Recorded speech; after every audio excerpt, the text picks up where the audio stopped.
بسم اللہ الرحمن الرحیم۔ میرے محترم دینی بھائیوں اور پیاری بہنوں، اللہ کے پیارے رسول حضرت محمد مصطفیٰ صلی اللہ علیہ وآلہ وسلم نے بڑی شفقت سے ارشاد فرمایا ہے کہ 9 قسم کے ایسے خوش نصیب بوڑھے شخص ہیں جن سے اللہ تبارک و تعالی بے حد راضی اور خوش ہو جاتا ہے، اور انہیں موت کے وقت کلمہ طیبہ لا الہ الا اللہ پڑھنے کی عظیم سعادت نصیب فرماتا ہے۔ ناظرین، انسانی زندگی بچپن، جوانی اور بوڑھاپے کے 3 اہم مراحل پر مشتمل ہوتی ہے۔ جہاں بچپن کھیل کود میں اور جوانی دنیاوی مصروفیات میں گزر جاتی ہے، وہیں بڑھاپا جسمانی کمزوریوں اور آخرت کی فکر کا وقت ہوتا ہے۔ دین اسلام نے نہ صرف نماز، روزہ، زکوٰۃ جیسے بنیادی احکامات کی رہنمائی فرمائی ہے، بلکہ بوڑھوں کے مقام و مرتبے اور ان کے ساتھ حسن سلوک کے بارے میں بھی مکمل ہدایت دی ہے۔ اللہ تبارک و تعالی نے حکم دیا ہے کہ اس کے سوا کسی کی عبادت نہ کی جائے اور والدین کے ساتھ اچھا سلوک کیا جائے۔ اگر ان میں سے کوئی ایک یا دونوں بڑھاپے کو پہنچ جائے تو انہیں اف تک نہ کہنا، اور ان سے خوبصورت نرم بات کرنا، عاجزی کا بازو جھکا کر ان کے لیے دعا کرنا کہ اے میرے پروردگار، تو ان دونوں پر رحم فرما جیسا کہ ان دونوں نے مجھے بچپن میں پالا۔ اسلام نے بوڑھے والدین کے علاوہ رشتہ داروں اور معاشرے کے دیگر بوڑھے حضرات کی عزت کرنے کا بھی حکم دیا ہے۔ نبی کریم صلی اللہ علیہ وآلہ وسلم نے ارشاد فرمایا، بوڑھے مسلمان کی عزت کرنا اللہ پاک کی تعظیم میں سے ہے، اور مزید فرمایا، وہ شخص ہم میں سے نہیں جو چھوٹوں پر رحم نہ کرے اور ہمارے بڑوں کی عزت نہ کرے۔ حضور اکرم صلی اللہ علیہ وآلہ وسلم سے 4 شخصوں کی تعظیم کا حکم ثابت ہے۔ نمبر 1، عالم دین، وہ شخص جس نے اپنی زندگی قرآن مجید، قرآن و دین کے علم کے لیے وقف کی ہو۔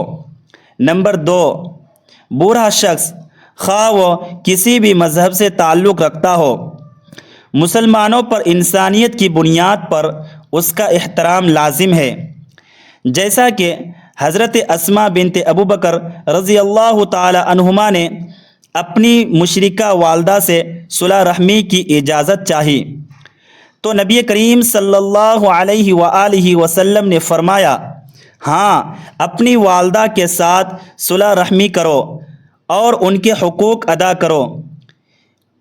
اس سے یہ سبق ملتا ہے کہ والدین کے حقوق کی ادائیگی دین سے مشروط نہیں ہے۔ نمبر 3، حاکم وقت۔ نمبر 4، انسان کا باپ۔ رسول کریم صلی اللہ علیہ وآلہ وسلم نے بوڑھوں کو ترجیح دینے کا حکم دیا، یہاں تک کہ امام غزالی رحمۃ اللہ تعالی علیہ فرماتے ہیں کہ ان کی موجودگی میں ان کی اجازت کے بغیر نہ بولا جائے۔ بوڑھوں کی عزت کرنے سے عمر میں اضافہ ہوتا ہے، جیسا کہ آپ صلی اللہ علیہ وآلہ وسلم نے فرمایا، جو نوجوان کسی بوڑھے شخص کی اس کی عمر کی وجہ سے عزت کرتا ہے تو اللہ پاک اس کے بوڑھاپے کے وقت ایسے شخص پیدا فرما دے گا جو اس کی عزت کرے گا۔ حضرت علی رضی اللہ تعالی عنہ نے فرمایا کہ بالوں کا سفید ہونا بوڑھاپے، بزرگی اور تجربات میں فراوانی کی طرف اشارہ ہے، اور یہ بات واضح کرتا ہے کہ اس شخص کے پاس زندگی میں تجربات ہیں جن سے مشورے لے کر اپنے فیصلوں کو بہتر بنایا جا سکتا ہے۔ اسی لیے اللہ تبارک و تعالی بوڑھوں کے مشورے زیادہ پسند فرماتا ہے۔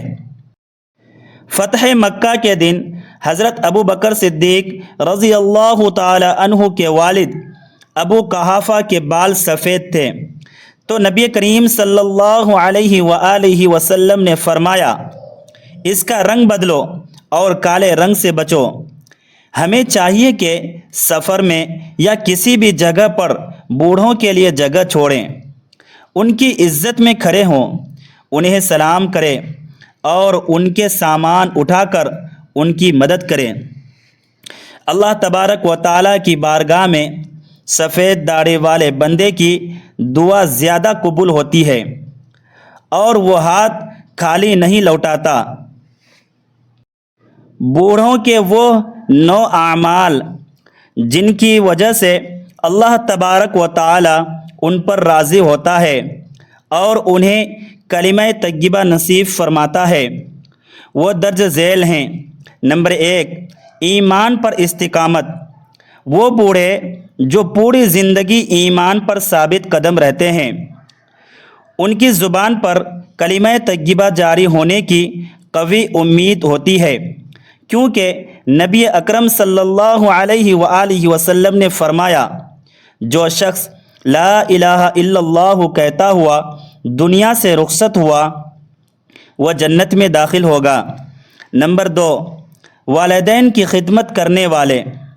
ایسے افراد جو بوڑھاپے میں والدین کی خدمت کرتے ہیں اور ان کی دعاؤں کا وسیلہ بنتے ہیں، ان کے لیے نیک انجام کی امید کی جا سکتی ہے۔ نمبر 3، نماز کے پابند۔ جو بوڑھے اپنی پوری زندگی نماز کے پابند رہے ہوں، ان کے دل اللہ تبارک و تعالیٰ کی ذات سے معمور ہوتے ہیں اور موت کے وقت اللہ تبارک و تعالیٰ کا ذکر ان کی زبان پر جاری رہتا ہے۔ نمبر 4، حقوق العباد کا خیال رکھنے والے۔ وہ بوڑھے جنہوں نے اپنی زندگی میں دوسروں کے حقوق ادا کیے، ان کا خاتمہ ایمان پر ہوتا ہے اور انہیں موت کے وقت کلمہ طیبہ نصیب ہوتا ہے۔ نمبر 5، قرآن کریم کے حافظ اور قاری۔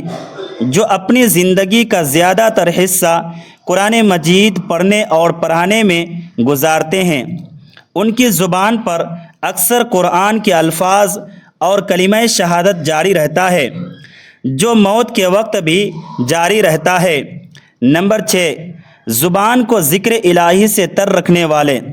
جو ہمیشہ اللہ تبارک و تعالیٰ کے ذکر میں مشغول رہتے ہیں، ان کے لیے موت کے وقت میں بھی یہی ذکر جاری رہتا ہے۔ نمبر 7، ندامت کے ساتھ دعا کرنے والے اور بخشش مانگنے والے۔ جو اپنے گناہوں پر نادم ہو کر اللہ تبارک و تعالیٰ سے معافی مانگتے ہیں، ان کی زبان پر موت کے وقت کلمہ طیبہ جاری ہونے کی بشارت ہے۔ نمبر 8، حج اور عمرہ کرنے والے۔ جنہوں نے حج و عمرہ ادا کر کے گناہوں کی بخشش مانگی ہو، ان کے لیے بھی نیک انجام کی بشارت ہے۔ نمبر 9، نیک اولاد چھوڑنے والے۔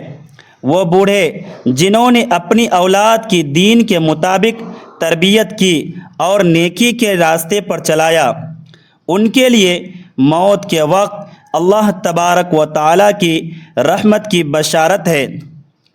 بوڑھاپا انسان کی زندگی کا وہ مرحلہ ہے جب آخرت کی فکر بڑھ جاتی ہے، اور یہ اللہ تبارک و تعالیٰ کی طرف پلٹنے اور توبہ کرنے کا بہترین موقع ہے۔ اس عمر میں نماز کی پابندی، قرآن کی تلاوت، ذکر الہی میں دل لگانا، صدقہ و خیرات کرنا اور توبہ و استغفار پر مداومت ضروری ہے۔ بوڑھاپے میں کثرت سے دعائیں مانگنی چاہیے، کیونکہ نبی کریم صلی اللہ علیہ وآلہ وسلم نے فرمایا بوڑھے مومن کی دعا رد نہیں کی جاتی ہے۔ اسی لیے یہ وقت تسبیحات یعنی سبحان اللہ، الحمدللہ، اللہ اکبر، لا الہ الا اللہ کی کثرت کہا ہے، تاکہ زبان ذکر سے تر رہے اور دل ایمان کی روشنی سے آباد ہو۔ بوڑھاپے میں دوسروں کے لیے آسانیاں پیدا کریں، صلح رحمی کریں اور اپنے اخلاق کو نرم رکھیں، کیونکہ قیامت کے دن میزان میں سب سے زیادہ وزن دار چیز اچھے اخلاق ہوں گے۔ اللہ پاک سے دعا ہے کہ وہ ہمیں ایسا بوڑھاپا عطا فرمائے جس میں دل اس کے ذکر سے آباد ہو، زبان اس کی حمد سے تر ہو اور آنکھیں اس کی رضا کے آنسو بہائے۔ آمین یا رب العالمین۔ ناظرین، اگر یہ ویڈیو آپ کو اچھی لگی ہو تو فوراً لائک کریں، دوسروں میں شیئر کریں، چینل کو سبسکرائب کریں اور کمنٹ باکس میں اللہ تبارک و تعالیٰ کے 99 ناموں میں سے کوئی ایک نام ضرور ٹائپ کریں۔ اگلی ویڈیو تک کے لیے اجازت دیجیے۔ اللہ حافظ۔